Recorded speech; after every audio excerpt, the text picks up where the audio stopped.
Welcome to HR Resources screencast on the Fair Labor Standards Act, or FLSA, and Timekeeping. My name is Jackie Linebarger, Director of Human Resources Administration. In this brief presentation, we will take you through the main points you need to know about keeping time correctly as a non-exempt employee and who to contact if you have any questions. I hope you've already viewed the video on the background of the FLSA.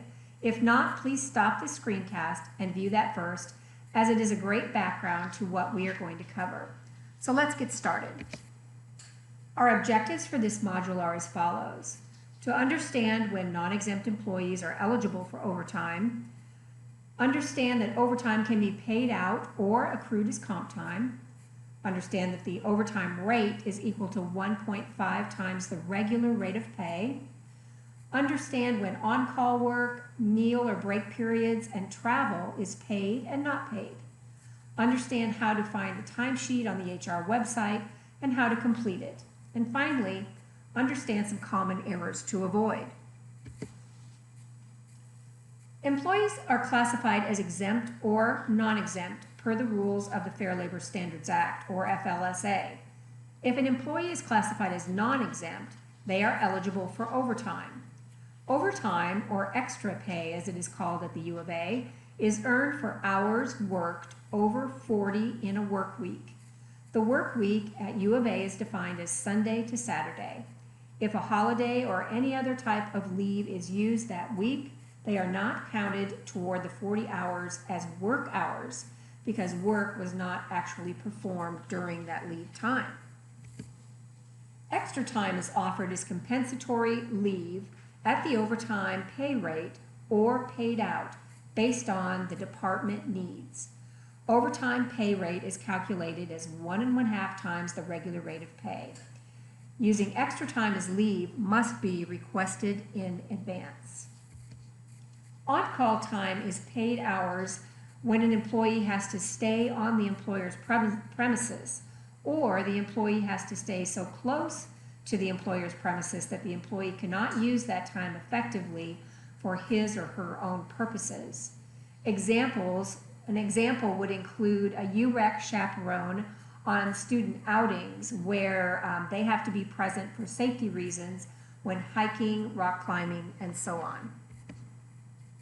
However, on-call time is not paid hours worked when an employee is required to carry a pager, or the employee is required to leave word at home or with the employer where he or she can be reached.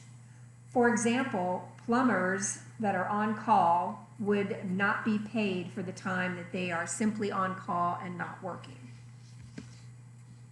Rest periods of short duration, normally 5 to 20 minutes, are counted as paid hours worked.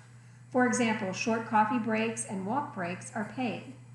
Employees should not clock out or deduct time from their timesheets for short breaks of 20 minutes or less. It is important to emphasize that there should be no reductions or adjustments to the employee's timekeeping for short breaks. However, breaks can be based on the business needs of the department. Although neither Arkansas nor federal law require that employees are to be given a break or a meal period at all, if they are allowed and are 20 minutes or less in duration, they must be paid breaks according to the FLSA. If a non-exempt employee is required to work during the meal period, the time becomes paid time worked. For example, a non-exempt office employee is required to eat at his or her desk and is not relieved from duty. Instead, they're required to answer the telephone or enter data into the computer. Even if no calls are received while they're answering the phone, this effort will still be paid.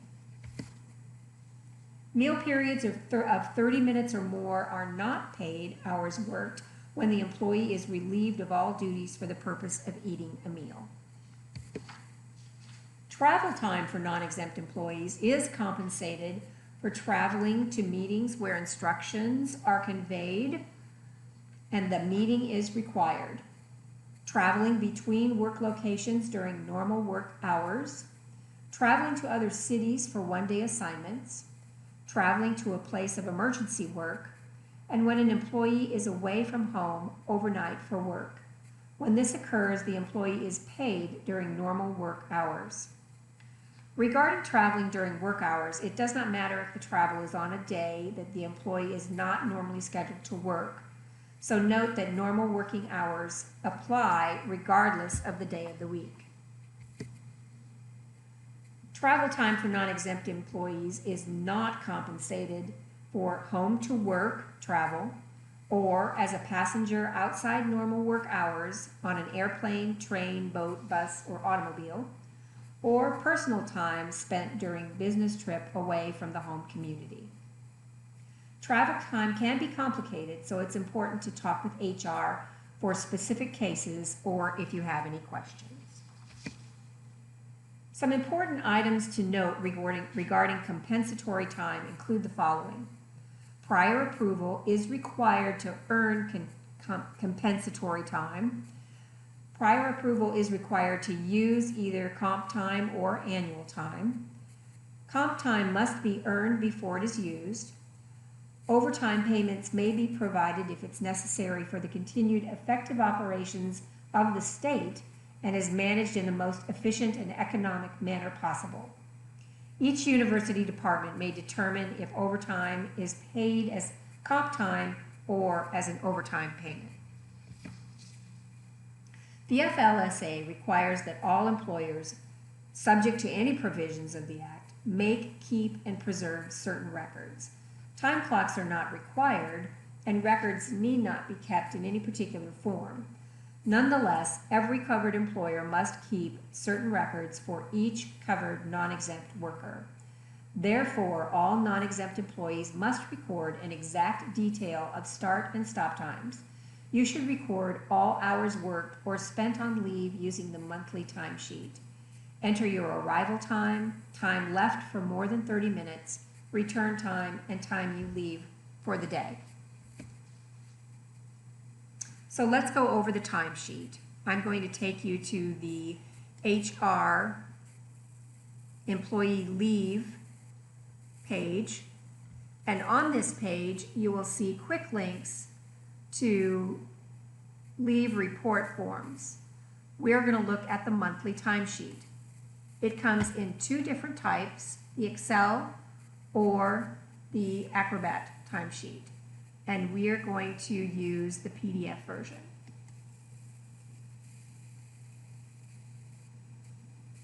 It downloads and you open it, and here is the timesheet. So for each day worked, an employee would enter the exact time that they come in, not 8 o'clock every day, because typically no one arrives at work exactly at 8 o'clock every single day. So whatever time they arrive, and then when they leave for lunch, that time needs to be entered, whether it's noon or some other time. Let's say they leave at 12:20 and they come back at 1:15, and it's not AM, it should be PM. And they leave for the day at 4:55.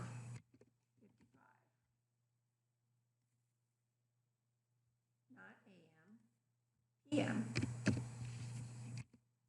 And so that comes out to be 8 hours exactly. So they should enter their time exactly. On the right-hand side of the form, they need to enter any vacation hours that they might take, any sick hours, or other leave that they might need to enter. So this is how they enter time into the timesheet, and they should keep time every day as they come in and leave, because they won't remember it at the end of the month. And we're not going to save that, and we'll go back to our presentation. I wanted to go over a few common errors that happen.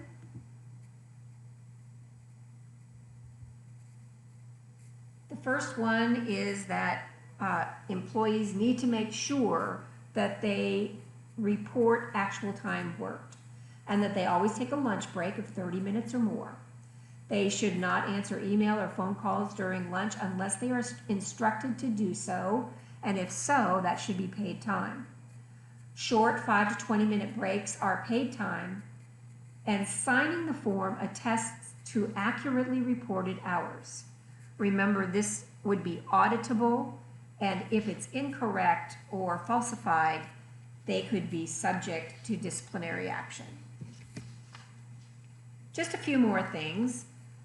Employees who are non-exempt need to request permission to work over 40 hours in a week, request permission to take leave as comp time prior to doing so, understand that overtime is paid or accrued compensatory hours to meet the department needs, and both are paid at the regular rate of pay plus the overtime rate, which is 1.5 times the regular rate of pay.